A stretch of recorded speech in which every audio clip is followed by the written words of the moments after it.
Pirtûka xwendinê. Rûpel 104 ders 7C. Hevpeyvîn 3.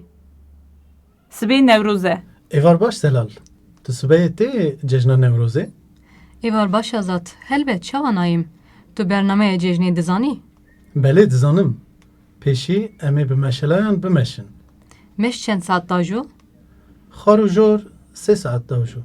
Paşî, Paşê em ê biçin cihê şevê. şev li ku derê ye? Li salona sporê.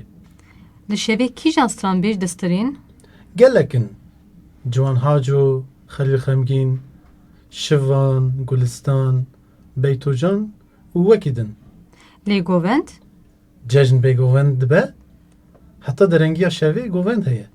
Divê em cinên xwe yên tewî li xwe bikin. Belê, yê pir baş bibe. Ez ê jî li xwe bikim. Ji bîr meke, kamerayê jî bi xwe re bîne. Na, ji bîr nakim. Azad, Lebê, lê vê şirîn, ez pir bicoşim. ez jî ji coşê nikarim heta sibeyê rakevim. Êvar baş, heta sibê. Heta sibeyê.